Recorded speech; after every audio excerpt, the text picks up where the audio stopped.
Bismillahirrahmanirrahim. This is the next lecture, chapter number 4 था end of terms. और इसमें previously some questions and some structures were left और you have to see all these. पहला question है जी, writer what did writer feel? यानी writer क्या feel करता है ट्रीड ऑफ द मेड के बारे में. तो यहाँ पे देखना है वर्ब कौन सा है, फील है. तो फील पे सवाल करना, कौन फील कर रहा है, द राइटर फील कर रहा है. The writer felt scared at the arrival of, felt हो जाएगा क्योंकि फील करने वाला मौजूद है तो सब्जेक्ट है. जब सब्जेक्ट मौजूद है तो इसका मतलब एक्टिव वॉइस है, और एक्टिव वॉइस में कभी भी वॉज पर नहीं लगाते, तो द राइटर फेल्ट होगा. अगली दफ़ा क्या होगा, इंडिकेट द डिसमिल एक्सपीरियंस. कौन इंडिकेट कर रहा है, ये उसका स्केयर फील करना. तो इसके लिए, इस सिचुएशन के लिए क्या प्रोनाउन इस्तेमाल करेंगे, इट इंडिकेटेड होगा. ये भी चूँकि पास्ट में है, पहले भी पास्ट में है. कॉल हर ट्रीड ओमिनस, किसकी ट्रीड को, उसकी ट्रीड को. तो कॉल क्या होगा, कॉल पे सवाल करना, कौन कॉल कर रहा है, ही कॉल्ड हर ट्रीड ओमिनस होगा. उसके बाद है डिसमिल एक्सपीरियंस क्या था, ये सब्जेक्ट आपका decimal experience of the writer है, या सब्जेक्ट जो है ना, कॉम्प्लीमेंट को भी सब्जेक्ट बना सकते हैं. डिसमिल एक्सपीरियंस सब्जेक्ट लेंगे तो गेटिंग अप अर्ली ये कॉम्प्लीमेंट है. गेटिंग अप अर्ली को सब्जेक्ट बनाएंगे तो वो डिसमिल एक्सपीरियंस आपका कॉम्प्लीमेंट हो जाएगा. तो आपका हिस्सा आपने जो पार्ट है वहीं से लेना है, अपने क्वेश्चन से. चूँकि इंट्रोगेटिव में वॉज या हेल्पिंग वर्ब जो होते हैं वो पहले लगाते हैं, सब्जेक्ट बाद में आता है. तो आप सब्जेक्ट को पहले ले आएंगे, वर्ब को बाद में आ जाएगा. तो कैसे बनेगा, the decimal experience for the writer was क्या था, getting up early in the morning, particularly on Mondays. क्या चाहता था वो, वांट. कौन चाहता था, ज़ाहिर है वही. अब बार बार द राइटर नहीं लगाएंगे, ये राइटर और द राइटर लगाना है. क्यों, क्योंकि स्पेसिफिक राइटर की बात करें. और he wanted to have more nap होगा. और फिर क्या होगा, लीव स्कूल, छोड़ता था या उसे छोड़ना पड़ता था. तो ये कंपल्शन है, नेसेसिटी के लिए क्या यूज़ करते हैं, had to leave for school होगा. उसके बाद है ये मल्टीपल क्वेश्चन हैं, लाइक क्यों करता है, फ्रीडम समझता है, फ्रीडम किस से है, एटीट्यूड क्या है जनरली. जी, पहला वर्ब है लाइक. कौन लाइक करता है, ज़ाहिर इसमें सभी में हमारा सब्जेक्ट कौन सा है, द राइटर. लाइक्ड हो जाएगा क्योंकि लाइक करने वाला मौजूद एक्टिव वॉइस सेंटेंस है. और provide it from, provide freedom, him freedom. अब जरा देखिएगा, प्रोवाइड कौन कर रहा है, राइटर प्रोवाइड कर रहा है या ये सिचुएशन प्रोवाइड कर रही है. तो it provided him freedom from boring and oppressive routine of school life. और किस वजह से, क्या वजह आता था उसको, उसका क्या आता था, थॉट. थिंक से आपने सेंटेंस बनाना है, थिंक से सेंटेंस बनाना है. तो थिंक की बजाय क्या होगा, थॉट हो जाएगा. उसने सोचा, ही थॉट ऑफ हॉलीडेज. नहीं, उसको मज़ा किस में आता था, जो सोचता था कि 2 छुट्टियां हैं आगे, उसके एंजॉयमेंट करता था. उसके बाद डिडंट लाइक, क्यों संडे लाइक को डिसलाइक करता है. डिडंट लाइक कह लें या डिसलाइक कह लें. डिसलाइक होगा तो सेकंड फॉर्म आ जाएगी, डिसलाइक्ड हो जाएगा. कौन डिसलाइक करता है, द राइटर.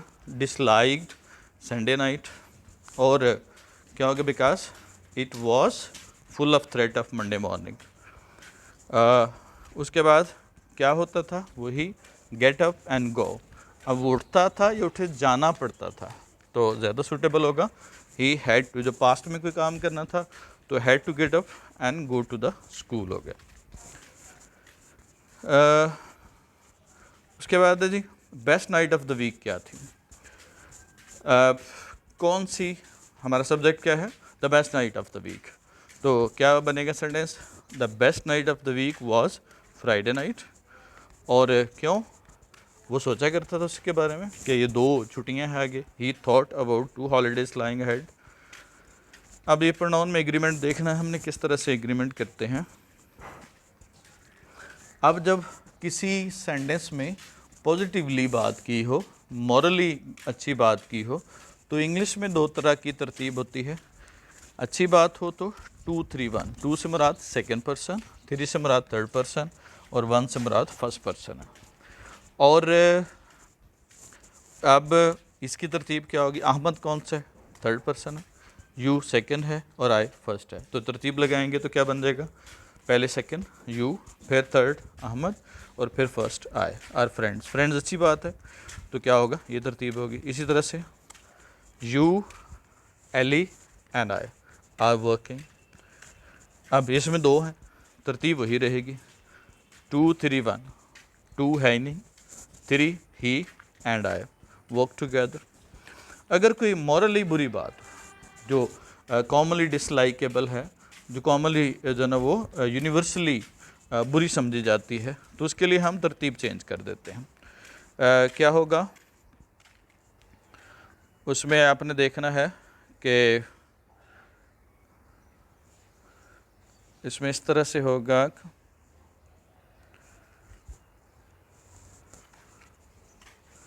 जी, उसमें इस तरह से होगा कि जब बैड थिंग है तो फिर हमने तरतीब हो जाएगी 1 3 2। 1 3 2 में क्या होगा कि पहले फर्स्ट, फिर थर्ड पर्सन और फिर सेकंड पर्सन। अब देखिए शी यू में कौन है, she second, third, you second और आई फर्स्ट। अब चीट है तो ये नेगेटिवली या मॉरली नेगेटिव चीज़ है, तो वहाँ पे क्या लगाएंगे 1 3 2, 1 आई, 3 शी एंड यू, फिर आर चीट होगा। I R Arsalan was running, क्योंकि सेकंड वाले सब्जेक्ट के हिसाब से वर्ब लगाएंगे तो वहाँ पे वॉज आ जाएगा। प्लूरल हो, एक से ज़्यादा हो तो 1 2 3, वी दे एंड यू की बजाय वी यू एंड दे होगा। अब ये तो था हमारा प्रोनाउन जब हमने आपस में पैरेलल में लाते हैं। जब इसका पोजेसिव प्रोनाउन के साथ जो ना वो हम करते हैं, एग्रीमेंट करते हैं, तो फिर इस तरह से बनेगा। शाहिद है तो हिज ड्यूटी होगा, वन है तो वंस रोल होगा, एवरीबडी है तो उसके हिसाब से हिज आ जाएगा। एवरीबडी चूँकि दोनों को रिप्रेजेंट करते हैं तो ये एम्बिग्यूटी पैदा हो सकती है। प्रेस्क्रिप्टिव ग्रामर जो है, जो पुरानी ग्रामर हैं, जो हमारी सिलेबस का प्रिस्क्राइब्ड ग्रामर है, सजेस्टेड बुक्स हैं, उनके मुताबिक मैस्कुलिन प्रोनाउन इस्तेमाल होता है, एवरीबडी के साथ हिज लगेगा, एवरीवन, एवरीबडी। हालांकि ये दोनों को रिप्रेजेंट करते हैं, मेल और फीमेल को, हालांकि लगना तो दोनों चाहिए, लेकिन जो लेटेस्ट ग्रामर है, ग्रामेरियन है जितने भी, और पर्टिकुलरली फेमिनिज़म जो औरतों की तहरीकों के बाद इसमें चेंज आया है, उसके मुताबिक एवरीबडी की जगह पे क्या यूज़ करते हैं, ही और हिज दोनों इस्तेमाल करते हैं। तो everybody was busy in his job और everyone has planned well for his future होगा। शाहिद एंड आई, ये तो एक एक था तो यहाँ पे सब्जेक्ट किलर है, लेकिन अगर एक से ज़्यादा सब्जेक्ट आ जाए तो फिर हमें किस के हिसाब से पोजेसिव प्रोनाउन लगाएंगे। ज़ाहिर शाहिद के हिसाब से हिज होना चाहिए, आई के हिसाब से बाय होना चाहिए, तो फिर कौन सा लगाएंगे। तो इसमें तरतीब रखेंगे फिर हम 1 3 2 की, जो फर्स्ट पर्सन है उसको पहले देखेंगे, फिर हम सेकंड पर्सन को देखेंगे। तो इस तरह से क्या होगा, इस तरह से क्या बनेगा, शाहिद एंड आई, तो ये प्लूरल में हैं तो आई, वैसे तो आई की जगह माय होना चाहिए, आई के हिसाब से माय लगाना चाहिए, क्योंकि हमने कहा पहले फर्स्ट को देखना है। और चूँकि ये प्लूरल में है, 2 लोग हैं, तो फिर आई का प्लूरल क्या हो जाएगा, आर हो जाएगा। उसके बाद है जी I and she doesn't ask question. अब यहाँ पे देखिएगा, अब 2 लोग हैं तो क्या होगा, पहली बात तो ये सवाल नहीं पूछते तो नेगेटिवली है, तो इसका मतलब है 1 3 2 के हिसाब से होगा, 1 आ गया और 3 आ गया। डोंट आस्क क्वेश्चन फ्राम, अब ज़ाहिर मैंने बताया कि जब पोजेसिव लगाना है तो वो 1 2 3 के हिसाब से होगा, तो फॉर आर टीचर हो जाएगा। You and he must follow his will, you और ही, तो इसमें सब्जेक्ट कौन सा पहले है, यू, यानी 1 2 3 के हिसाब से कौन सा आएगा, यू आएगा, तो यू के हिसाब से क्या होगा, हिज विल आ जाएगा। अब हमने एंटीसीडेंट, केस मार्किंग और वो में देखना है किस तरह से एग्रीमेंट होता है। शी एंड आई है, 2 लोग हैं तो आर, अहमद एंड आई है, दो लोग हैं तो आई के साथ शैल लगता है, लेकिन दो लोग हों तो विल लगेगा। यू एंड शी, अब दो लोग हैं तो हैव टर्न्ड हो जाएगा। और आई एज वेल एज में सब्जेक्ट हमारा पहले वाला होता है, आई के साथ क्या होगा, एम मूविंग होगा। आइदर अहमद और शी, आइदर और नेदर नार, या अकेला और या अकेला नॉर। दोनों केसेस में, चारों केसेस में हम क्या यूज़ करेंगे, सब्जेक्ट हमारा सेकंड वाला होगा, तो क्या होगा, शी लुक्स होगा। नाइदर इस्लान नार I am in capacity, second subject आए उसके हिसाब से एम आ गया। इट कुड हैव बिन दे, तो इट चूँकि इंडिकेट कर रहा सब्जेक्ट आपका दे ही है, तो वहाँ पे दे सब्जेक्ट के तौर पे आए तो देम नहीं लगाते, दे इस्तेमाल करेंगे। It is just I at the door, again यहाँ पे सब्जेक्ट आपका क्या है, वो आई है, तो वो बी ऑब्जेक्टिव केस होता है और आई उसका सब्जेक्टिव केस होता है। चूँकि सब्जेक्ट की जगह पे लग रहा है इसलिए क्या होगा, वो आए होगा। अब सवाल पैदा होता है कि सब्जेक्ट तो पहले आता है, फिर ये आखिर में क्यों है। ये it is expression basically it subject नहीं है, इट इंडिकेट कर रहा है क्या होगा, मी को, यानी है सब्जेक्ट, जैसे देर जो है इंडिकेट करता है सब्जेक्ट को, तो सब्जेक्ट वही होता है जिसको वो इंडिकेट कर रहा होता है, तो आई होगा। इट इज़ आई, और जब आई आ जाए तो हु एम सॉरी होगा। It is you who who's, who's जो है ये कॉन्ट्रैक्शन है हु इज़ की। अब यू की जगह हु लग रहा है, तो अब यू के साथ इज़ इस्तेमाल नहीं करेंगे, यू आर मिस्टेकन होगा। गिव हर द बुक, अब गिव के बाद वर्ब है और वर्ब के बाद हम जो प्रोनाउन है, वर्ब के बाद ऑब्जेक्ट लगता है, तो ऑब्जेक्ट का केस जो है वो शी नहीं होता, वो हर होता है। आर यू टॉकिंग टू आई, नहीं, अब टॉकिंग वर्ब है, कौन टॉक कर रहा है, यू, किससे कर रहा है, आई, तो अब ऑब्जेक्ट की जगह पे आ गया है, रिसीवर है टॉकिंग का, तो इसलिए वहाँ पे क्या आएगा, ऑब्जेक्ट आ जाएगा, मी आ जाएगा। ईच ऑफ द गर्ल्स, अब ईच सब्जेक्ट है, सिंग्स आ जाएगा। Either of us, either subject है, इज आ जाएगा। ये डिस्ट्रीब्यूटिव प्रोनाउन सारे के सारे क्या होते हैं, सारे के सारे डिस्ट्रीब्यूटिव प्रोनाउन क्या होते हैं, सारे के सारे एज आ हम यूज़ करते हैं। डिस्ट्रीब्यूटिव प्रोनाउन हम क्या यूज़ करते हैं, सिंगल के तौर पे इस्तेमाल करते हैं। तो each of us is capable of doing job.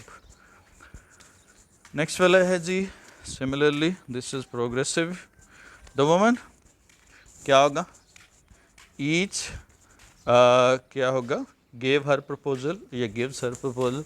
अब ये वुमन क्या होगा, ये दो तरीके हैं, इससे मुराद ईच वुमन होगा तो ईच के साथ हमने वुमन लगाना, और द वुमन क्या होगा, जब ये बाद में इस्तेमाल हो, मसलन हम कहते हैं कि जिस तरह से हम कहते हैं कि बहुत सारे लोग हों तो उसमें से हर कोई अपना अपना क्या होगा, दे रहा हो, आइडिया दे रहा हो, तो फिर हम क्या कहेंगे, the woman each gave her proposal हो जाएगा।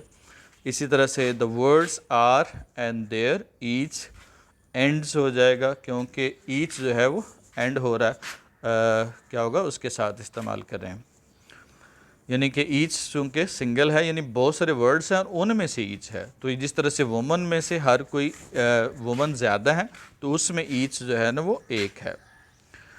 Eli is as smart as she होगा, एज के बाद जो है वो हमने सब्जेक्ट लगाना है।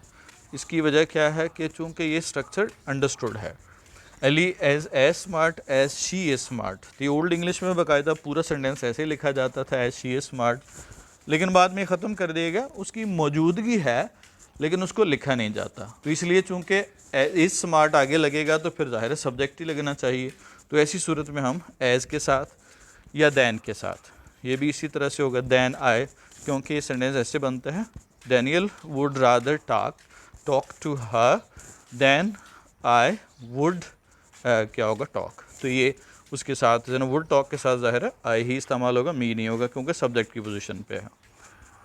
नो वन रियलाइजेज व्हेन, अब नो वन है तो नो वन की जगह पे देयर नहीं होगा, हिज टाइम इज़ अप होगा। If you see anyone on the trail tell him हो जाएगा, एनीवन की जगह देम नहीं होगा, हिम हो जाएगा। उसके बाद है स्कूल और यूनिवर्सिटी लाइफ में क्या डिफरेंस देखा उसने।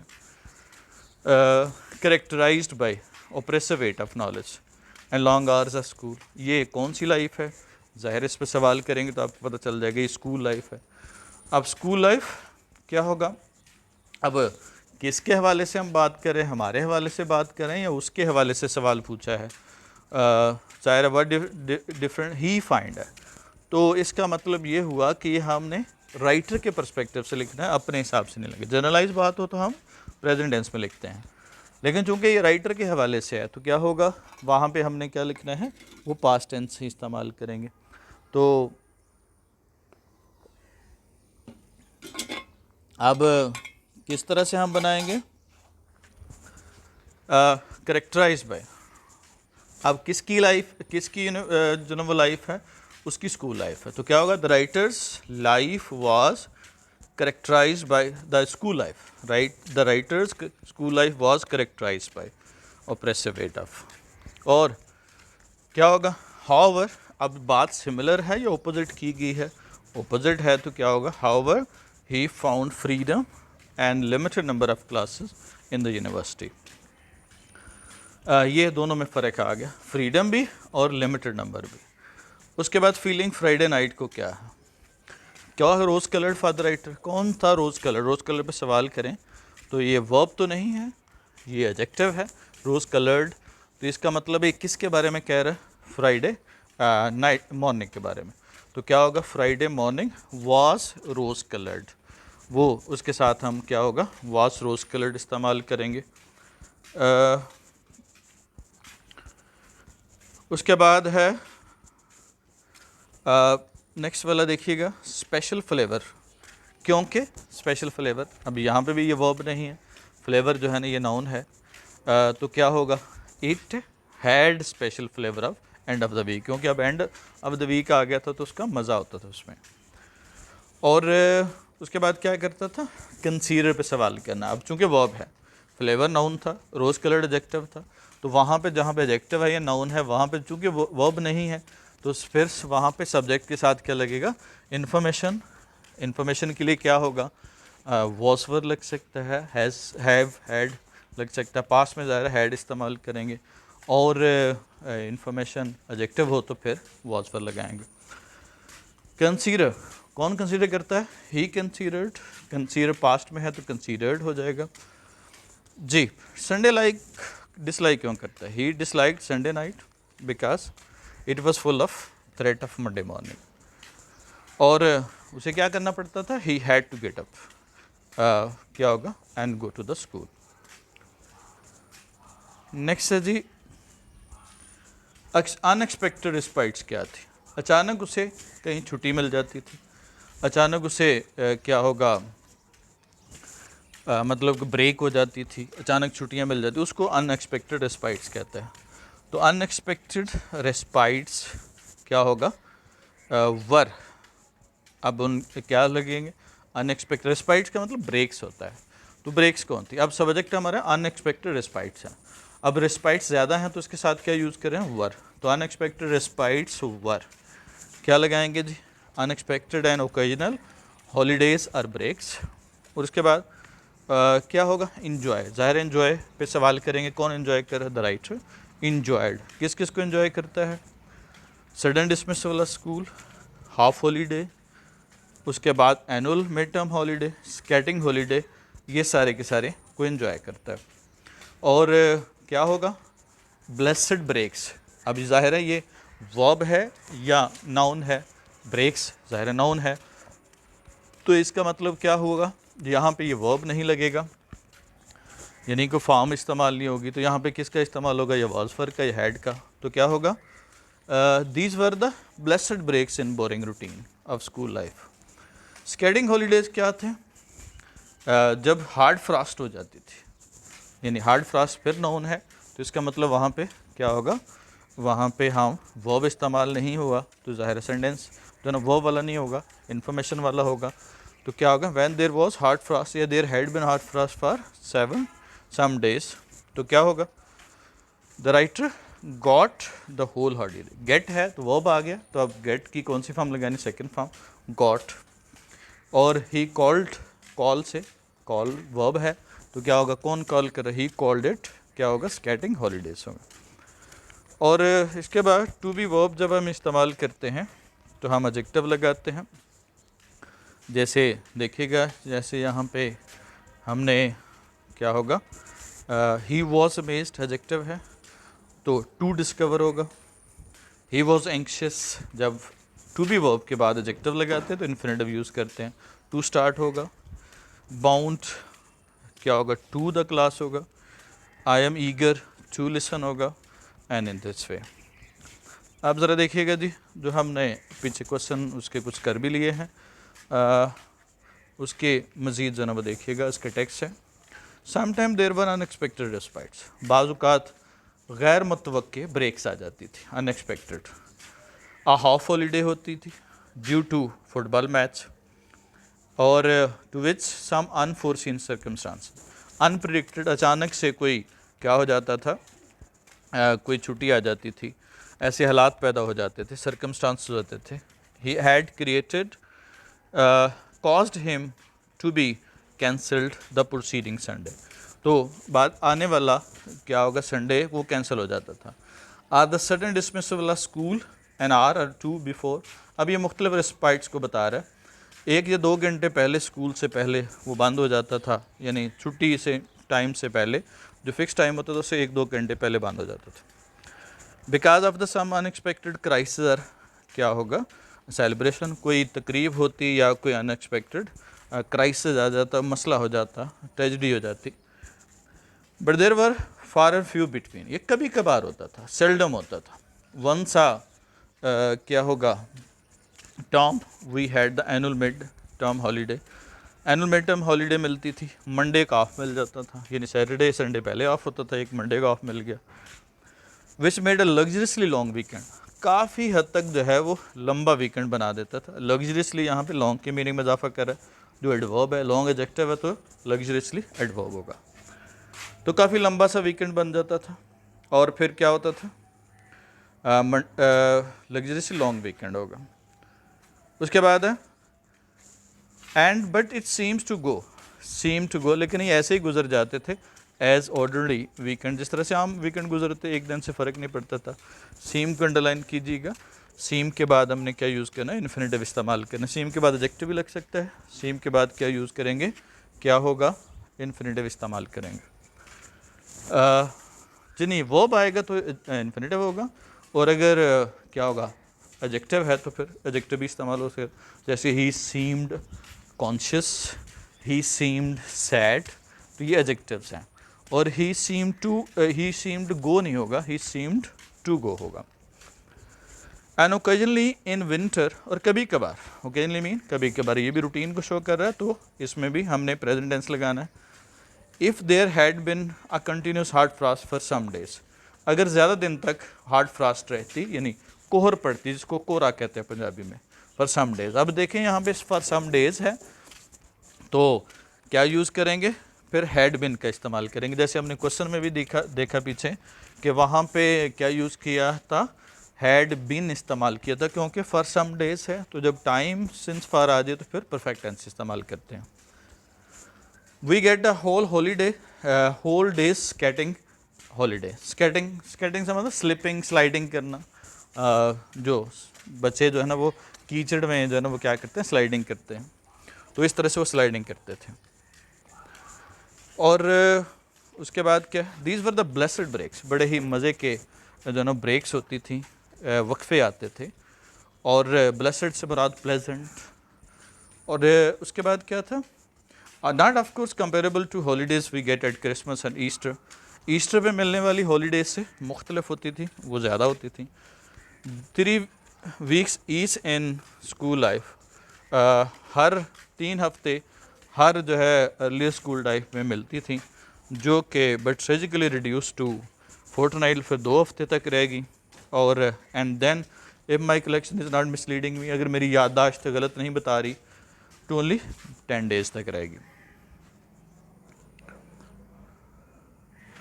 आगे देखिएगा जी, हमारे स्कूलों में बच्चों को जिस्मानी तौर पर सज़ा दी जाती है, वो अब क्या है सज़ा देना, कौन दे रहा है नहीं पता, किसको दी जा रही है, बच्चों को। तो बच्चे ऑब्जेक्ट हो गया, तो जब सब्जेक्ट मौजूद नहीं है ऑब्जेक्ट है तो पैसिवाइज सेंटेंस हो गया। हमारे स्कूलों में क्या होगा, ये प्लेस है और बच्चों को जिस्मानी तौर पे क्या है, ये क्या होगा, ये एडवर्ब ऑफ क्या है, मैनर है। तो सेंटेंस क्या होगा पैसिवाइज में। अब पैसिवाइज किसका है, फिर आपने देखना कि टेंस कौन सा है इसका।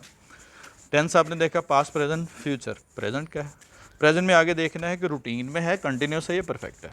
तो रूटीन में है तो क्या होगा, रूटीन में पैसिवाइज में क्या यूज़ करते हैं, इज एम आर और थर्ड फॉर्म। पैसिवाइज में हमेशा थर्ड फॉर्म लगाएंगे। इसका बाजार मकसद बच्चे की इस्लाह करना। अब बताइएगा वर्ब क्या है, क्या होगा, वर्ब इसमें इस्लाह करना इन्फिनिटिव है और सब्जेक्ट क्या है हमारा, इसका मकसद है। तो सब्जेक्ट हमारा इट्स पर्पस है और इन्फिनिटिव एज अ कॉम्प्लीमेंट है। तो its apparent purpose is to correct क्या होगा, चिल्ड्रन। लेकिन देखा गया, अब देख रहा है या देखा गया है, तो देखा गया है तो इसका मतलब सेंटेंस क्या होगा, वो कंप्लीट हो गया। तो अब जब कंप्लीट हो गया तो ये इट हैज़ बीन ऑब्जर्व्ड या इट इज़ ऑब्जर्व्ड भी लगाया जा सकता है। सज़ा की वजह से बच्चे खुद एतमादी खो देते हैं, वो अब क्या है, खोना। अब इस पर सवाल करें कौन खो रहा है, बच्चे। और दूसरा सवाल करें किसको खो रहा है, खुद एतमादी को। अब देखें फिर आपको पता चल गया कि यहाँ पे सब्जेक्ट मौजूद है तो एक्टिव है, एक्टिव में हम इज़ हमारा इस्तेमाल नहीं करेंगे। फिर देखना आपने दूसरा स्टेप देखना है आपने, एक्टिवाइज पैसिवाइज का क्लियर हो गया। फिर टेंस देखना है, प्रेजेंट क्या है, प्रेजेंट में आगे रूटीन है तो फिर क्या होगा, प्रेजेंट डेफिनेट हो जाएगा। तो क्या होगा, it has been observe that. अब बच्चे दे, बार बार चिल्ड्रन नहीं लगाएंगे, दे आ जाएगा उसकी जगह पे। दे लूज देयर कॉन्फिडेंस, ठीक है, किसकी वजह से, आगे रीज़न आ गई सज़ा की वजह से, एडवर्ब ऑफ रीज़न आ गया, ड्यू टू पनिशमेंट। उनमें जारहाना रवैया पैदा होता है। आप पैदा कर रहे हैं या हो रहा है, तो अब ज़ाहिर है बच्चे कर रहे हैं। तो यहाँ पे अंडरस्टूड अगर जब पैराग्राफ में रनिंग होता है, रनिंग पैराग्राफ में बार बार सब्जेक्ट नहीं लिखा जाता है। जैसे यहाँ पे क्या होगा, जारहाना रवैया, क्योंकि जारहाना रवैया पैदा कोई करता नहीं है बल्कि वो जारहाना रवैया पैदा होता है। तो या मतलब कि अब करने वाला हो तो ज़ाहिर है बच्चे होंगे, कोई और नहीं कर सकता। मतलब कहने के यहाँ पे जारहाना रवैया कोई और नहीं पैदा कर सकता, बच्चे पैदा करेंगे। तो अब वर्ब पैदा करना कौन कर रहा है, बच्चे पैदा कर रहे हैं, किसको, जारहाना रवैये। तो क्या होगा, अगेन रूटीन में है, प्रेजेंट है तो एक्टिवाइज है, तो क्या होगा, दे डेवलप एग्रेसिव एटीट्यूड होगा। और बगावत के जज्बात पैदा हो जाते हैं, क्या होगा, एंड यहाँ पे जब आपने develop aggressive attitude and the sentiments of mutiny या रिबेलियन होगा। म्यूटनी बगावत करना और रिबेलियन भी बगावत करना। नतीजे के तौर पे एज ए रिजल्ट वो उस्ताद और स्कूल से नफरत करने लग जाते हैं। वो अब क्या है, शुरू करना, सब्जेक्ट, वो शुरू क्या करते हैं, नफरत करना। तो क्या होगा, एज ए रिजल्ट देश, अब रूटीन है, फिर प्रेजेंट की रूटीन है, तो दे स्टार्ट हेटिंग। स्टार्ट के बाद हमने जेरेंड इस्तेमाल करना है, स्टार्ट हेटिंग क्या होगा, टीचर्स एंड द स्कूल, यानी द स्कूल वो स्कूल जिसमें वो जा रहे हैं, और स्कूल जाना छोड़ देते हैं। आई लीव, फिर यहाँ पे छोड़ देना वर्ब, कौन, वो छोड़ रहे हैं, क्या, स्कूल जाना। तो क्या होगा, and leave going to school, leave के बाद भी हमने जेरेंड इस्तेमाल करेंगे। इस तरह से आपने ये देखना है किस तरह से हमने इसको ट्रांसलेट करना है। आज के लिए इतना ही। If you have any question you can ask in the class.